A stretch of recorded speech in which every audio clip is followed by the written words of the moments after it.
Hello, hello. Welcome to Ram and Goat Astrology. I'm Laura Lee. I am Helena. Hello. Hi, Helena. Where are you at today? I am in the forest next to a river in Sweden, up like a little bit north, 2 hours north of Stockholm. Okay. And it's so nice. I love that. I love that you got away. That's so fun. Yes, it's amazing. We've been picking chanterelles. It's like the beginning of fall here, Hmm. so the leaves are turning and it's been raining and we've been in the forest and we're gonna light a fire later. Get your sweatshirts on and sweaters and Yeah, blankets. Perfect. it's amazing. I love this time of the year Yeah. and like going into now we're heading into first Libra and then going into Scorpio season. Hmm. I just really love it. I know. Me too. I don't know why I do, but I just do. Yeah, Probably because I have Jupiter in Scorpio and I'm like, oh, yeah. fun. Shit's dying. No, I really I feel the same. It's so intriguing and it's so fascinating. Yeah. And just this thing with the mushrooms, like at this time of the year, there's just mushroom everywhere. Everywhere. And For me, it's the and it's the random finding of the food, not necessarily mushrooms, yeah, but whether it's these, we have berries that are growing all over our land called autumn olives. We had no yeah, idea that these were edible or what. So we've been taking pictures of everything and looking everything up, and we found out these are very good for humans and they're really good. And go ahead and eat them. And we have just unbelievable amounts of them on the 35 acres of land we have, and I love that. I love that there's just free food just out there. yeah, they're just popping up out of nowhere. Yep. And it's just amazing. It's like this kind of magical food because I don't know, they're funny creatures. Like they are really the that portal or the gateway or whatever between life and death. Hmm. Like they are the ones who take over when something that was alive when it's dying, like in the process of dying. The mushrooms come in. Yeah. Yeah, I yeah. We just had a funeral the other day for my uncle Oh, in law, and every time we go to a funeral, my kids and I talk, and I'm like, so that's not what I want for my funeral. I want a party, and I want music, yeah, and I want you to bury me in a mushroom coffin. Like they have yeah, mushroom coffins that yeah. like disintegrate everything, and I want to be put back by my animals on our land. And they're like, well, how do we do that? I'm like, you actually have to convert a small chunk of the property to cemetery, and I don't know how you do that, but that'll be your homeschool assignment. And Elliot's like, one final homeschool assignment. Great. Oh my God. Oh, the final assignment. No, but we are so like that. Like I want the exact same before when I was younger. I used to, when I thought about the fact that I was gonna die, my body was gonna, I don't know, I was gonna be dead. I Mhm. always thought that I wanted to be cremated because it felt a bit spooky just to be out there by yourself, like in the ground. But now I just think that I definitely want that. Like I want to be buried in something that the earth can quickly um Utilize. process. Yep. Yeah, and then all the worms and all the I don't know things can go and eat my body so I can give some nutrients back so I can like do one last thing with my body for this planet. And Yes. I was talking to some friends about this the other day and we were talking about just how humans are just taking from the earth, just Mm-hmm. taking.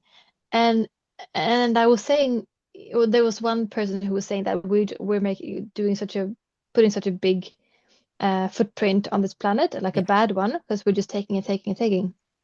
And yeah, I mean, this in this modern society we are, but there's so many choices there. We don't need to be. We can give so much back as well.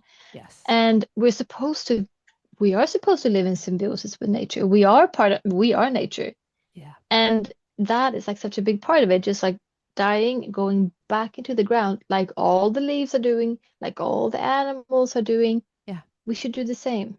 Well, it's what we do with our own animals. We have, dogs and cats, and even when our donkey and goats died, we bury them on our land. We have a little cemetery in the back, and like we literally wrap them in a blanket or a towel, and we put them in the ground, and we return them to the earth. So there's no anything extra needed, right?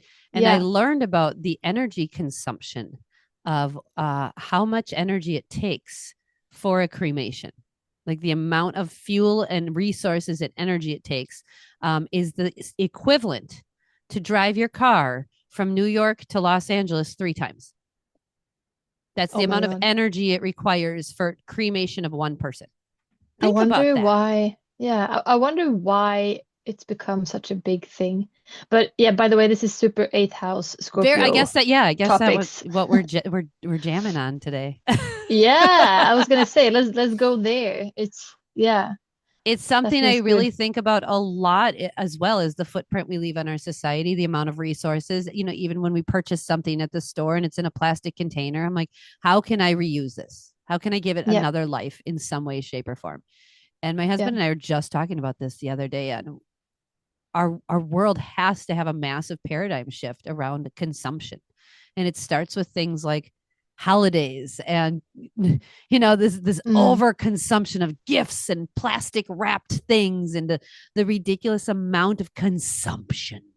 And not only that, but then how we dispose of ourselves too is when after we perish, even the caskets that we use now, if let's say you don't get mm, cremated and you get buried, the caskets we use are typically made of this very, very um, special wood, right? Like real high end wood, and they're covered in this lacquer and this very shiny yeah. stuff. It's not like the casket's breaking down anytime soon. No. Nothing about that is breaking down. Why are we just putting an expensive ass box of wood that is very hard to renew? Why are we Yeah, doing that? I don't understand. Why can't we have like wicker or bamboo or yeah. what is wrong with us? Yeah, it's such a big business too. It is. I guess that's why like they're going in that direction. Well, think about it. They don't want people to just I don't know get how something much it from the is forest. there, but over here, the minimum amount for a funeral is $3,000 to $5,000. Minimum. Yeah, That's bare, yeah. bare minimum. Like, Mm. do you know about how much a funeral costs over there? I have no idea, but I would assume around that or more. Yeah. I don't Yeah. know. It's a lot. It's a lot, and it's interesting. And yeah, this is like we started talking about that fall is here, and we're beginning like getting some like a scorpionic Thank you. vibes already just from this. And Scorpio rules death, life, and transformation. So that is exactly what we're talking about. Just like how in nature, when you look at nature, how everything is dying and going back to the earth and the cycle that is our um, our different what's it called? Different seasons of the year, summer, Mm-hmm. spring, and everything. It's Mm-hmm. it's just cycles. It's cyclical, and now is the time of dying and going back. And for us, when we are sort of stopping that Yeah. as humans. We're not, but just by doing that, like how we handle death, it's not cyclical. It's we're not giving anything back. We're actually taking because we're using this very high-end wood, So this has you been know, and this is a really interesting subject, and I'm going to take it a little bit further. So one of the things we've been talking about here on our homestead and our land with our family is feeding ourselves, and how much food we consume that is from out there, right? Like mm, from wherever. And the amount of energy it takes to transport it and then get it to the stores and the packaging and just kind of all of it, right? We've been talking a lot yeah. about ways we can reduce that to as little of a footprint as possible with being on our homestead. And one of the things we've been chatting about is getting into meat rabbits. Whoo, if you want to stir up some controversy with people, Oh, just tell them you're to thinking eat about rabbits raising meat rabbits. Wow. It is impressive, the because it's so opinions. cute. Well, apparently the cuteness is a big factor. And I mean, we have two pet rabbits. So like everybody calm down, right? Like we're not going to eat Mm, them, but there are certain breeds that are made for meat, right? They're thicker, they grow faster. But what I learned about them is the impact they have on the environment is like next to nothing. Like they give so much really? back with their poop and their pee and like with fertilization and all that. And they use such little to consume, right? They use very, Yeah. very little footprint as far as produce and stuff goes to feed them. They're very, very renewable. They reproduce readily. They grow really quickly, and their meat to bone ratio is very, very high. So there's very Mm. little waste, and it's just and then you can use their pelts for other things, blankets or whatever, and it's just a very sustainable meat source with very little impact. But boy, you would say I was becoming what is it when you eat your own species? Cannibal. Cannibal. Yeah, you would swear I'm becoming a cannibal with the way people are behaving with this. I was like, I'm trying to be clever and feed my family, Yeah. myself without having to purchase from a store and spend money and go someplace, and do it all at our house and give my children this education on life and death and respect for life, right? And respect for Yeah. death. Teach them how to be self sufficient. And the amount of shame and guilt and blame people have been throwing at us is really intriguing to watch. It's very just like, wow, you're very disconnected from your food, aren't you? Like Mm. it's Yeah, that's funny because I mean cows are cute. right. They're adorable. Yeah. They're adorable. Pigs Yeah. are too. They're very smart. So I Yes, don't know. they are. It's just interesting to, and this is not something we've done before, and it's something that we're talking as a family about getting into. And Mm. there's a there's a tool you use to dispatch the rabbits very humanely and very quickly. Mm. It's called the hopper popper. Oh no, no. Okay, yeah. I think it's funny. But it's a very, very quick, very humane, and Mm. very low stress. Like Yeah, like the animal doesn't have a clue. You don't have to put them in a big trailer and drive them to the butcher shop and have them yeah, cortisol through their system. You literally just love them, and then when it's ready, they there you go. And we've been yeah, following a couple people online who have been doing this and teaching this, and it's very, very normal in many countries. Many countries. yeah. It's just that not in America, right? It's just yeah, it I think it's just that it's like what you used to and then not really being ready to maybe think outside of what you used to. Yeah. I don't know. Yeah. But on a different but similar topic because now I'm jumping over to Pluto and every planet is at home in a sign, and Pluto's home is in Scorpio, so they share Yeah. the energy very much. Pluto is also about life, death, and transformation. Um, and I was thinking the other day about Pluto for the different generations. Because when I was born, this is something that is generational. This is like a millennial, boomer, Gen Z Right. thing where you can see how different generations make an impact over the whole world. And I was talking about this with a friend, and we were talking about Pluto in. Oh, this is actually, yeah, I was talking about this on that interview I did. Um, I was on another show Another recently, and we podcast. talked about this. Yes, this is what we talked about. So she was born with Pluto in Sagittarius. Okay. And I started to explain that to her. But first, I went back to generation before, which is my generation, which is Yep. Pluto in Scorpio. But Yep. if you want to take it from the top, or not from the top, but if we jump back one more, we can go back to yours, which is Pluto And in Libra. Libra. Yep. Because what I want to do with this is I want to go with you, Laura. I want to go ahead and see where the Gen Zers are making a big transformation right now. Yeah. And just for people to understand the work that Pluto does generationally with us, um, let's do it like this. We begin with your generation. So Pluto moves super slow through the zodiac and Hmm. spends a lot of time in each sign. Yeah. Um, and that's why, so it's in each sign like what, six, it could be a little Yeah. different, It but like six depends to on the eight orbit. years, It's a funky or maybe orbit. 10. Yeah. Yeah, yeah. Yeah. It's like 8 to So 12 years on in each sign. yeah, a lot of years. So you were born with Pluto in Libra, and Yes. this And generation, mine's late degree. My husband and I are 26 yeah, and 29-degree Plutos in Libra. So we're very late degree. And we're the early yeah. 1982 is our year. So what would you say that the transformational work that your generation was doing and has been doing? Balance. We're What? trying to fix the consumerism. I think we're in that the Pluto is has to destroy the scales tipping too far the other way. We can't consume and consume and consume. We have to have where we're giving back.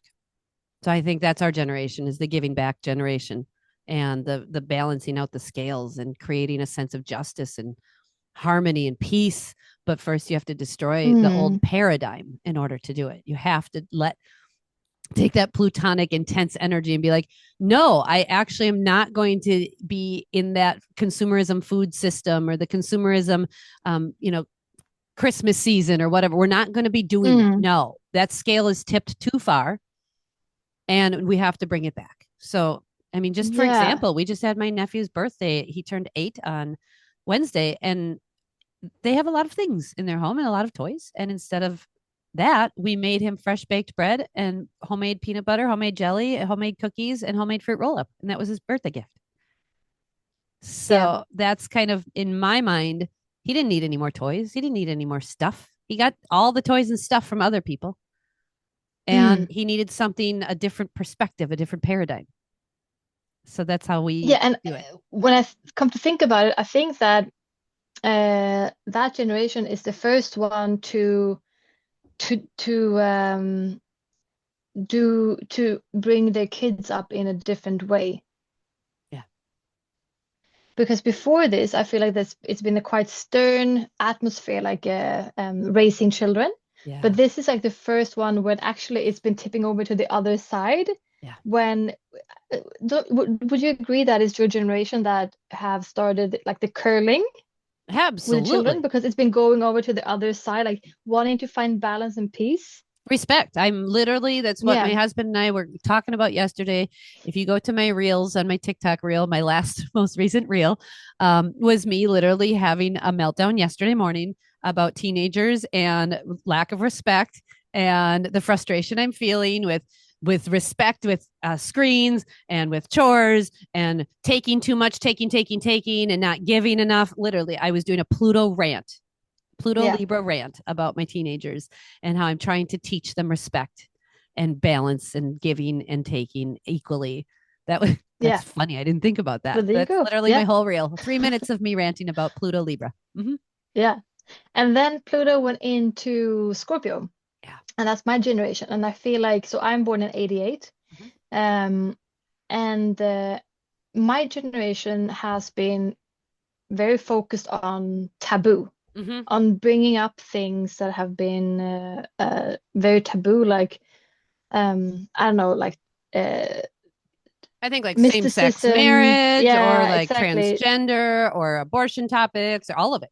All of it. Yeah, and even like tantra and like find just going sort of beyond and like dabbling more maybe with The esoteric realm, like healing in the esoteric yes, area. Yeah.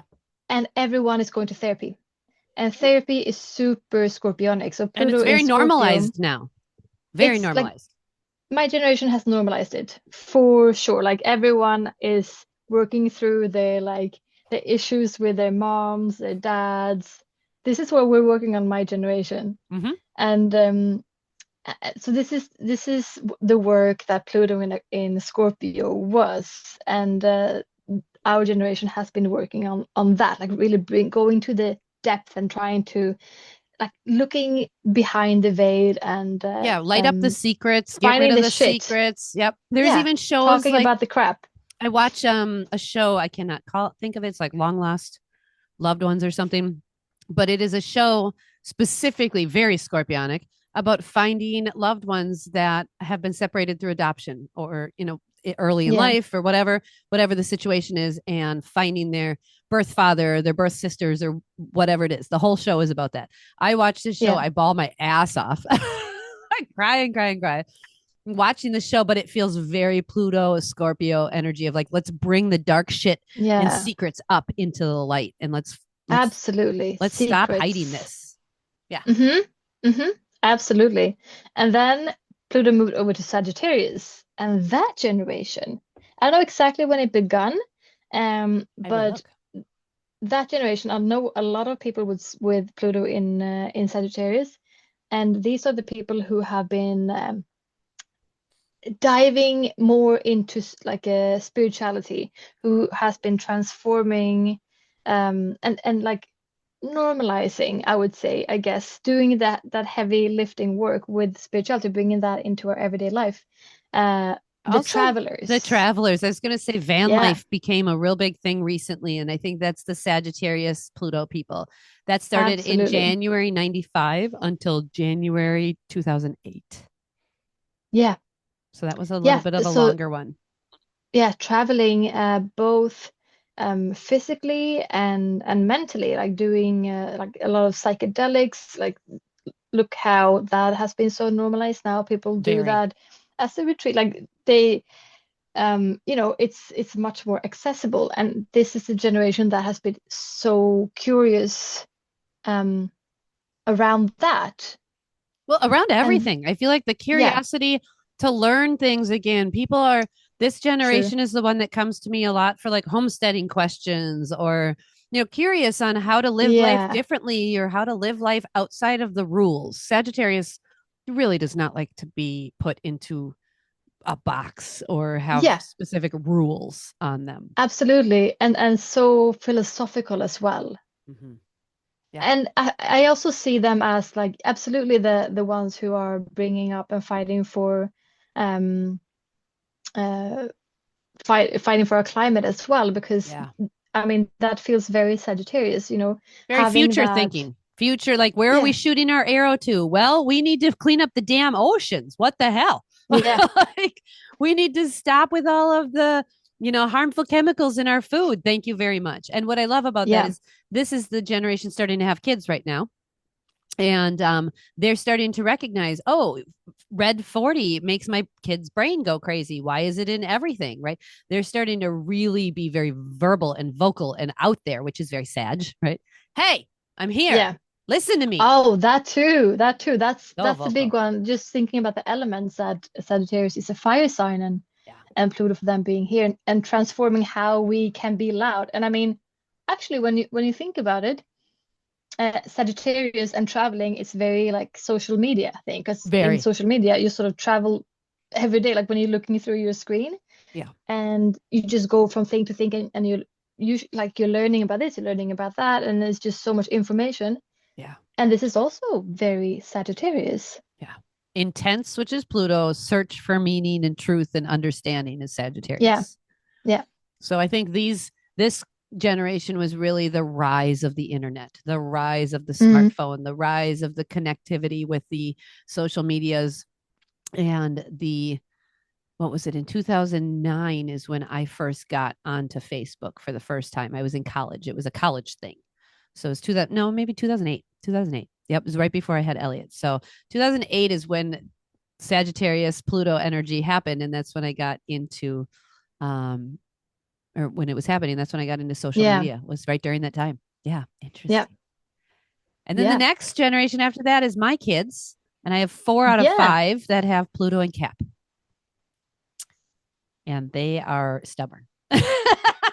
They're stubborn, and I mean, the first thing that I think about with Pluto in Capricorn is, oh my God, like transforming structures. Mm-hmm. And that is really what's happening now. So how old, when did Pluto move into Capricorn? What year was that? 2008. So, 2008. So yep, that's a what, how my old would that my person be now? niece was one of the first that Capricorn Pluto happened, and she was born January 29th, 2008. So she was one of the How very old is first, she now? and she's turning 18 in January. 18. Okay, so So yes, this yes, absolutely. generation is becoming They're adult starting, in yeah, January. Mm-hmm. because these, I mean, because I can, this has already started for a couple of years. The breakdown of structures, and it's these younger kids. And have you seen them, how they overthrew In was it the Nepal, president or prime minister in Nepal? Yeah, and that Nepal. was Oh, they also Gen Xers. that was so fascinating. So this is So the Pluto fascinating. in Capricorn, people who are here to transform the way structure works, Systems, tradition, the systems, the systems. power, the tradition, the authority. They're questioning Yeah, all of the it. And they're like, authority, yeah, they're like, this is not working. And I've told my kids that. I was like, you guys know you're here the to government. question every type of authority, of course, except for me. Okay. So you don't get to question Yeah. me. But every Yeah. but every other Yeah. type of authority, you are here to go, no, that's actually not okay. We are not all right Yeah. with that. So I think this generation that's just now turning 18, they are meant to completely redo the structures and authority and systems. That's what they're I'm here for. very thankful for that. Yeah. And like I said, every generation has their thing. Every Pluto generation has their thing to transform Uh-huh. for that the whole world benefits from, or like benefits is maybe a weird word, but like that we all need Uh-huh. right now on this planet. And and it's happening. And that's really sort of exciting because like you said, they're just 18 now, so they have just sort of started to step into their power as individuals, I guess. Like they are It is. getting out in the world and making a big change, making It's changes. interesting because it's happening kind of subtly here with my son is now 16, almost 16 and a half. And now we homeschool, but with homeschooling, you can use the public school for like 2 classes and some like extracurriculars and stuff because we pay taxes and stuff. So he's in a psychology class. Now, with the school, they ask that each kid has a Chromebook. Okay. Well, like I get the concept, but like he's just taking this one psychology class and he was taking Yeah. notes on paper and they had a quiz or something and he turned in the paper and the teacher legit didn't know what to do. He was like, I don't know what to do with this. And my son is like, can you just grade it, please? He's like, well, yeah, but you're supposed to do it on a Chromebook. And my son's like, yeah, but I don't have one and I'm homeschooled and I don't really want one. I don't need one. Mm. He's like, yeah, but that's how we take the test and that's how we do this. And here's Elliot going, yeah, but that's stupid. Like that's cool if you do that for 99.9%. I'm this 0.1%. And can you just Yeah. take my Yep. paper, please? Like, so I'm already seeing him testing authority and Yeah. really exposing things that this is the rule and this is how we do it. And he's like, yeah, but that's not working for me because I don't follow the rules because I live differently. So we need to do something different. And Yeah. it's very little and it's in these little micro things so far, but I'm seeing Mm. it. I'm like, Yep. and he's coming home going, this just doesn't make sense. Why can't I just do it this way? And I was like, you're here to actually test the authority and the established institution. And we are now in a society where they've established that school has to be done in this technological way, where I think it's funny that you're like, actually, I want to do it on paper and pen. And they're Yeah. like, no. And I'm So just, interesting. isn't it interesting? Yeah. It's just one little thing of how these can show up, right? And exposing of the underbelly, I think, is what Hmm. Capricorn Pluto people are here to do, is really expose these hidden truths. Yeah. Right. And this is like everything from yeah, from governments to banking to Mm-hmm. any kind of structure, really. And I can see everything totally changing within the next couple of years. Oh Like yeah. I'm not surprised anymore by the huge changes that are happening. But then you have, is Saffron also, She is no, no, at no. the You tail have, end of Capricorn, and ah, Felix is the first Pluto Aquarius person. Now, so not the first, but there was a in six your week family. window where Yeah. Pluto moved into Aquarius and then it went back into Capricorn for a while. Yeah. And then Pluto went back into Aquarius. So there's a 6 week window in April of 2023. And if you had a child then, like me, these were like the first ones to usher in uh, chaos. So, what can we expect from this generation? And I don't even know what this generation, do they have a name? I mean, we can call it Pluto in Aquarius generation, of Yeah, course. I don't know if they have a name yet. I'm not sure. All I Yeah. know is you can't tell him no. There's just no it doesn't register. There's Mm. no response when you say no, you can't do something. And now I know he's 2 and most 2-year-olds are like that, but this is like I've raised children and Yeah. this is different. He just there's zero fucks given. Zero. Yeah. He doesn't care what I say and he's Yeah. going to do his own rebellious thing. And I mean, Hmm. he's already caused our family to have a massive revolution and rebellion. And I still struggle with it just in general because it was such a profound shift having him. Mm. But rebellion against old systems is what I always see with anything with Pluto and Aquarius combined is Yeah, they're because going to usher in Aquarius, this new energy. And of course, my 2 year old, who's the first one who has this, his Pluto's in the 10th house. yeah, And so when I looked that up, I was like, oh, you're going to either be famous or infamous. But either way, you're going to be known. yeah, Okay, great. But yeah, yeah. that changing of the societal, political, everything, transformation, technology. Oh my God. Exactly. Yes, because Aquarius is so much. It's technology. It's I don't want to say Social future thinking, but it's social thinking structures, technology, like the in collective. new, exactly, new ways of thinking, and um this can be both like yeah, like all of the like the digital world growing even more like with AI. It's that. It's also like smart technology that you can use.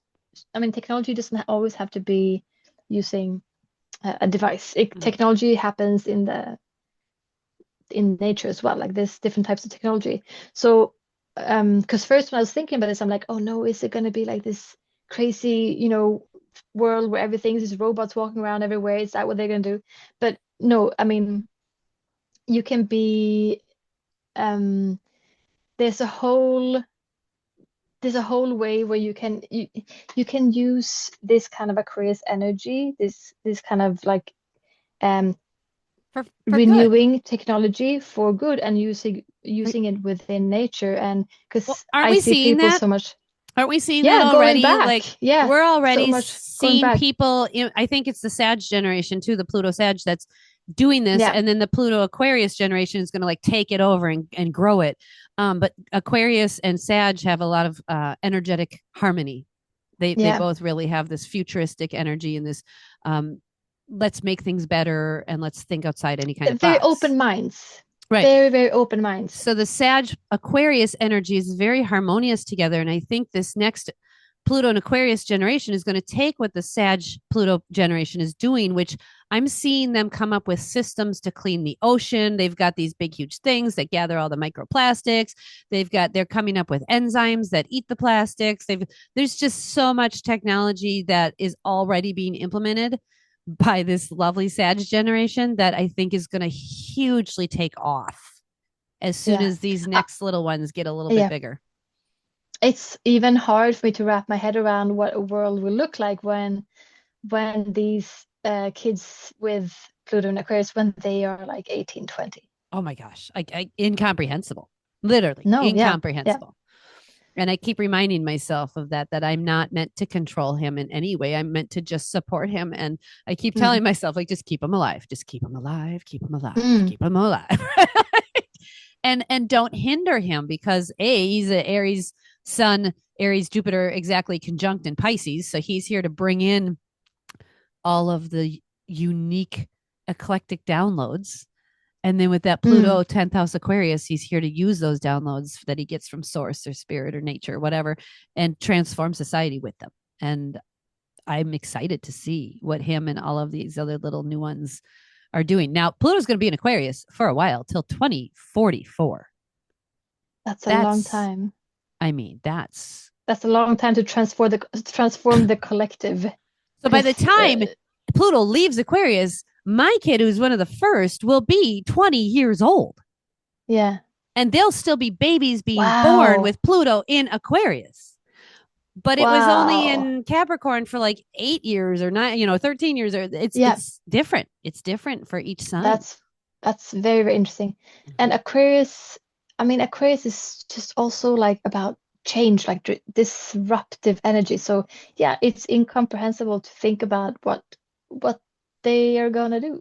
You know, The last time Pluto was all in we know is that Aquarius, it's gonna be changed. the last time it was there was 1777 to 1798. So that was 22 Yeah, years. And, if you were living in America in 1777 and you were living in America in 1798, there was a lot that changed in those 22 yeah, years. A yeah. lot. So it's curious to think about. what the political structures are going to look like 20 years from now, what the countries and the country lines are going to look like 20 years from now, what the Will there governments are be going to look any? like. Yeah. Yeah. Will there be any? Will there be all female leaders? Ooh, that'd be fun. Are we going to be a matriarchy? I don't know. I don't know, but I'd Yeah. give it a go. And then think about the Pluto in Pisces generation. Ah, That's crazy. that is crazy. Wow. I don't even Yeah. know what to like. My brain is like, how do I put those together? No, I like honestly, by that time we are for sure living in multiple realms of this universe. So it's 2043 to 2068. Mm, Deep empathy is what I keep feeling. Deep yeah, Pluto, empathy, Pisces. yeah. Focus on super spiritual stuff, right? Like that's just the main thing I keep thinking of is spirituality. I feel like the veil between realms will be very thin. Feel like people will be embracing their unique mediumship, psychic abilities, their artistic abilities on a whole new level. Like just how therapy Yeah, is like normal in our society, like talking about yeah. your past lives might be normal in society then, right? Like Oh, I everybody think we're gonna be way, way beyond that. I think we're gonna be like being able to jump between different lives. Like for real. honestly. Oh, let's do it. Yeah, yeah, I do. Let's do it. Yeah, That's very very cool thinking about it. I it's think really crazy. it is a spirituality and then a transcendence, right? Like if we put those two together, those two words really feel like they fit that. That's spirituality and transcendence. Mm, So last time that was there was 1798 to 1823. I'll have to look up those time periods and yeah, what was yeah. going on then. Hmm. Interesting, interesting. I love these Well, well, random chit well. chats. Scorpionic energy. And it's not even scorpionic energy so much. I mean, we're recording this the day Libra starts. So I think we're also we're headed towards the scorpionic energy, but right now it feels like we are looking at the Libra energy of things, the balance between light and dark and life and death and consumerism and giving. I don't what's the opposite of Mm, consumerism? Non-consumerism. yeah, I suppose. Living circular, maybe? Yeah, how to and giving back, right? It's that feels Mm, very Libra energy and yeah, exploring those concepts, which then of course takes us then nicely into the scorpionic realm. So always yeah, something fun to discuss. yeah. Another rabbit hole. Another rabbit hole. Talking about rabbits again. I was gonna say. I was we're gonna we're say. getting our meat bunnies next week. Actually, we're getting 2 boys and 2 girls. So Ooh, yeah, we have to actually build some housing units for them today. So should be exciting times.